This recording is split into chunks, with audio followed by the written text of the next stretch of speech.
ఏమో అనుకున్నాం కానీ హైడ్రా కమిషనర్ రంగనాథ్ సారు డ్యూటీలో మస్తు స్ట్రిక్ట్ ఉన్నాడు కదా. ఎందుకంటూ నా మాట అంటారా? ఇగో కుత్బుల్లాపూర్ రెవెన్యూ ఆఫీసర్లకు స్థానికులు ఎన్ని ఫిర్యాదులు ఇచ్చినా పట్టించుకుంటలేరట. ఈ ముచ్చట సార్ దాకా పోయింది. వాళ్ళు మొరబెట్టుకున్నాడు చూసి సార్ గరమైండు. అంతేకాదు జగద్గిరిగుట్ట గుడి చుట్టూన్న భూములు మొత్తం కబ్జా అవుతున్నా కూడా సడిలే సప్పుడు లేదట ఆఫీసర్లకు. ఆ ముచ్చట అట్లుంటే కొంతమంది మేధావులు కుల సంఘాల పేరుతోని భూములు కబ్జా చేస్తుంటే కూడా ఎసోంటి పట్టింపు లేదు, నాది కాదు బట్ట అన్నట్టే ఎక్కడోళ్ళు అక్కడ సప్పుడు చెక్కుంటుర్రట. అందుకే రంగనాథ్ సార్కు సర్రున కోపం వచ్చి ఇట్లా వరుస పెట్టి అందరిని అడుచుకుండు, అందరి మీద గరమైండు. ఇక ఈ ముచ్చట ఆ నోట్ల ఈ నోట్ల నానుతుండేసరికి అది సార్ అట్లా అడుగురి గట్టిగా అడుగురి. అసలు రెవెన్యూ ఆఫీసర్లకు పట్టింపు లేకుంటే మొత్తం ఎట్లా సార్? అసలు వాళ్ళకి పట్టింపు లేకుంటేనే పోతుంది అనుకుంటా మాట్లాడుకుంటుర్రట. ఏదేమైనా సార్ మంచి పని చేసిండు కదా, ఏమంటారులా? సరే గిసోని ముచ్చట్లు మస్తుగా చెప్తాం కానీ అప్పటిదాకానైతే మీరు మా ఛానల్ను సబ్స్క్రైబ్ చేసుకోరి. చేతుల పనే కాబట్టి షేర్లు చేయురి.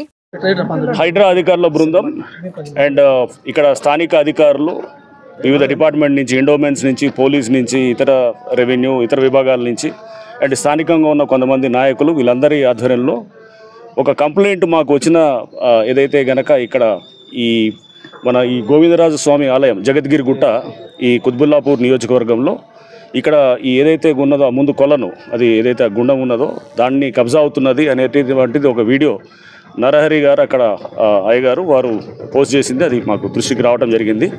ఈ నేపథ్యంలో ఇక్కడికి వచ్చి అధికారులందరితో కూడా మేము ఇక్కడ వెరిఫై చేశాము.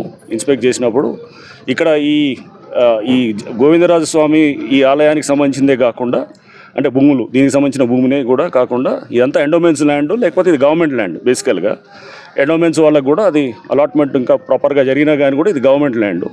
సో ఈ ల్యాండ్ని ఎవరికి వాళ్ళు కబ్జాలు చేసుకుంటూ చేస్తున్నారనేది కంప్లైంట్. ఇక్కడ ఉన్నటువంటి వెంకటేశ్వర స్వామి ఆలయం దాన్ని కూడా చూసాము. దాని వెనకాల చుట్టుపక్కల కూడా రకరకాల కుల సంఘాల అన్న పేరుతోటి కూడా కబ్జాలు చేసినారని ఇక్కడ స్థానికంగా ఉన్నటువంటి అన్ని పార్టీల నాయకులు, ఇక్కడ స్థానికంగా ఉన్న ప్రజలు కూడా అందరూ కూడా చెప్పడం జరిగింది. సో చేసి వాళ్ళు ఇది కొంతమందిని ఇల్లులు కట్టి వాళ్ళు ఎవరో పేదవాళ్ళకనో లేదా మధ్యతరగతి వాళ్ళకి అమ్ముతున్నారు. దాని వెనకాల ఉన్నటువంటి రాజకీయ నాయకులు కూడా వాళ్ళ పేర్లు కూడా చెప్పడం జరిగింది. దాని అన్నింటినీ కూడా మేము పరిశీలించాము. బుధవారం రేపు వీళ్ళందరితో కూడా మీటింగ్ పెడతాము. డీటెయిల్స్ అన్నీ తీసుకున్న తర్వాత మేము తప్పకుండా చట్టపరంగా అంటే ఎక్కడైతే నోటీసులు ఇవ్వాలో అక్కడ నోటీసులు ఇస్తూ మేము వారికి మొత్తం ఈ భూమి ఏదైతే ఆక్రమించుకున్నారో కాంపౌండ్ వాల్స్ కట్టి లేకపోతే ఈ గుండాన్ని ఏదైతే కనుక ఆక్రమించినా దాన్ని కూడా తప్పకుండా యథాస్థితికి తీసుకొస్తాం. అండ్ ఈ కాంపౌండ్ వాళ్ళు ఎన్నింటి కూడా ఏదైతే వాళ్ళు ఆక్రమించుకుంటూ తీసుకొచ్చారో అవి కూడా తప్పకుండా వాటిని కూడా తీసివేయడం జరుగుతుంది. అండ్ ఏదైతే కనుక కొన్ని కుల సంఘాలు అని చెప్పేసి ప్లాట్లు చేసి వాళ్ళు కుల సంఘం అనే పేరు పెడుతున్నారు కానీ బట్ వాళ్ళు స్థానికంగా ఒకళ్ళిద్దరు లాభపడుతున్నారు. అటువంటి దాన్ని కూడా వాళ్ళు అక్కడ కంప్లైంట్ ఇచ్చారు, ఇక్కడ ఉన్నటువంటి ఇతర అందరూ కూడా ప్రజలందరూ కూడా. సో దాన్ని కూడా మేము తప్పకుండా లోతుగా పరిశీలించి వాళ్ళ మీద కూడా కేసులు పెడతాం.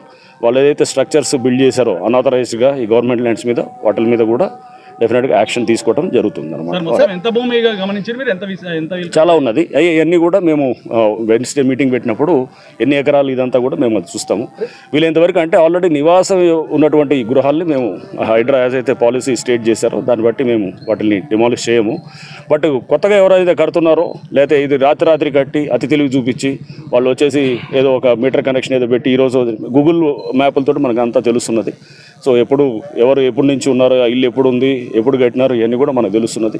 సాంకేతిక పరిజ్ఞానాన్ని కూడా వాడుకుంటూ వాళ్ళు ఎప్పటి నుంచో గతంలో నుంచి ఉంటే నివాసాలు అంటే హైడ్రా దాని ఆవిర్భావం ముందు నుంచి ఉన్నటువంటి అన్నిటిని కూడా మేము ఎటువంటి పరిస్థితుల్లో వాటిని డిస్టర్బ్ చేయం.